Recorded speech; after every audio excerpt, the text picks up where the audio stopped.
Hello, Cancer, Sun, Moon, Rising, and Venus signs. Kamusta kayo? Sana po ay nasa mabuti kayong kalagayan. Welcome back po sa Star Tarot. Kung bago kayo dito, welcome din kayo. Thank you sa inyong support. I truly appreciate it. God bless you all. Cancer, paunang mensahe po ninyo ay the High Priestess. Ayan. So, this is about intuition, ano? And dreams, Cancer, maaring meron kayong, naku, pasensya naman, ang lakas ng, pasensya na po sa lakas ng busina, meron dumaan na sasakyan, grabe. So, this is about, intuition. So, this is reminding you to listen and follow what your intuition is telling you. Kasi maaring nagdadasal kayo dito for guidance, for enlightenment, for clear direction. At pinapadala na kayo ng mensahe, ng kasagutan through your intuition, Cancer, no? Your intuition will be heightened sa ngayon, extra sensitive and extra intuitive sa ngayon. Kaya pay attention to the messages, no, na marireceive ninyo rito, because that is divine guidance. And even in your dreams, no, Cancer, pati panaginip ninyo, maaaring nananaginip kayo lately, at yan ay impormasyon na pinapadala sa inyo din ang universe to guide you, at dinadaan niya sa inyong panaginip. Kaya pay attention to that as well. Okay? What else? We have 9 of materials. Ayan. So, mayroong perang parating sa inyo. This is prosperity and abundance energy. Meron dadating na pera. Meron ditong, this is kasi, bunga ng inyong pagsisikap. Baka return of investment ninyo ito. Baka bonus ito. Sweldo. Yung ganon, no?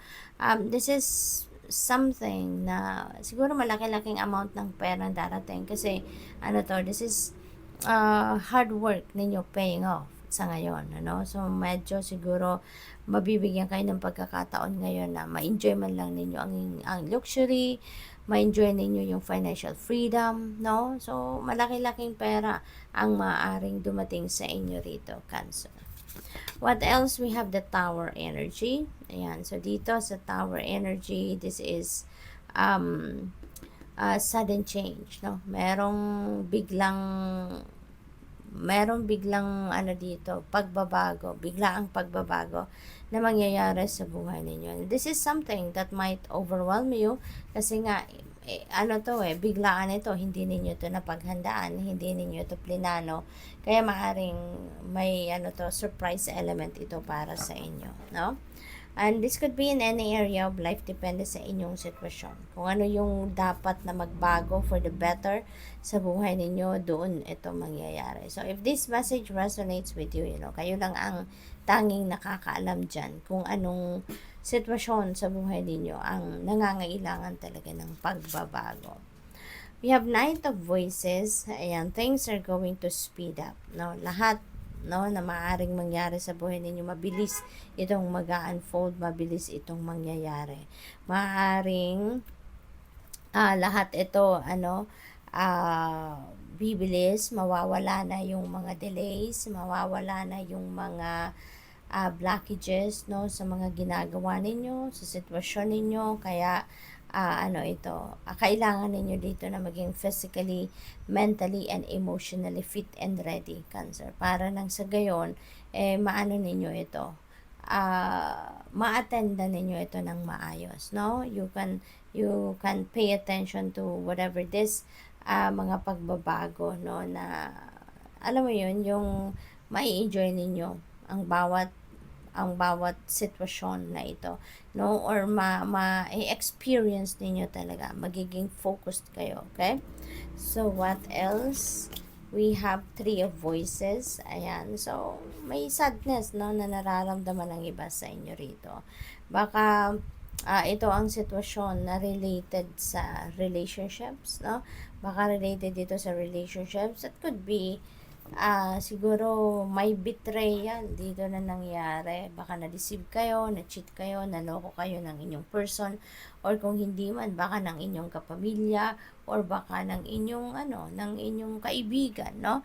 So depende sa inyong sitwasyon, but definitely there is something dito na nagpaiyak sa inyo. There is something dito na nagpasakit ng inyong damdamin, ng inyong nararamdaman, no? Cancer. So, siguro sa ngayon, umiiyak pa rin kayo. Yung hindi pa ito natatapos, kumbaga, hindi pa ninyo ito na-overcome. Maaring nangyari ito lately, no? Kaya fresh na fresh pa rin sa inyo. Kaya, don't worry, pasasaan ba, no? At malalagpasan nyo din yan. May mga divine guidance sa inyo, 'di ba? Pakinggan ninyo yan because you will be guided kung ano ang dapat ninyong gawin sa ngayon. Okay?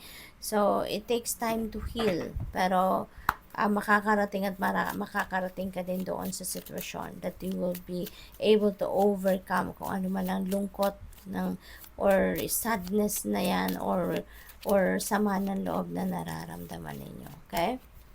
We have serenity. Yan, this is what you need right now. Okay? Ito yung gusto ninyong maramdaman sa ngayon or ito yung kailangan ninyo sa ngayon. Magmuni-muni kayo para makapag-isip-isip kayo. You need, or maybe you are seeking for tranquility, you are seeking for peace, no? Spend time by yourself. Mag-alone time kayo para matanggal yung mga mind chatter ninyo. Makapag-focus kayo sa sarili ninyo. You can tune into your soul, tap into your soul and into your higher consciousness para makapag-isip kayo ng mabuti. Okay? We have transform, rise above any situation, and become the best version of you. Ayan. So, merong pagbabago na mangyayari rito and this could be in your personal transformation, no? Nagagawin ninyo dito. So, siguro talaga, maaaring babangon kayo dito na sa Three of Voices. Maybe, maiisip ninyo rito na, bakit ko ito iniiyakan? Diba? Bakit ko pinapahirapan ang sarili ko by harboring this pain, by harboring this, kung anong ginawa sa inyo ng kung sino man na naging sanhi ng inyong pagluha. Diba? Maaring one day, no? Or within a day, maisip ninyo yan na bakit ko hahayan ang sarili kong mahirapan. Diba? Na babangon kayo. Magbabounce back kayo. Maaring yun ang marirealize ninyo sa ngayon. Na baguhin ang inyong sitwasyon sa ngayon for the better. Okay? Kasi baka yung iniiyak din ninyo hindi rin worth it. Diba? Baka hindi naman worth of your tears. Kaya maybe marirealize ninyo na it's about time na para bumangon na ako. Alisin ko na sa sarili ko to. No?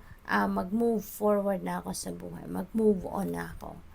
So, we have courage. When picking roses, don't fear the thorns. Ayan. So, eto siguro. Kaya kayo magkakaroon ng personal transformation. Because, eto, lalakasan ninyo ang inyong loob. No? Babawi kayo. So, siguro talaga, eto na yung oras na gagawin ninyong babawi kayo, babangon na kayo from this sadness or kung ano man ang sitwasyon na yan. Parang hindi nyo na yung hahayaan magtagal pa. No?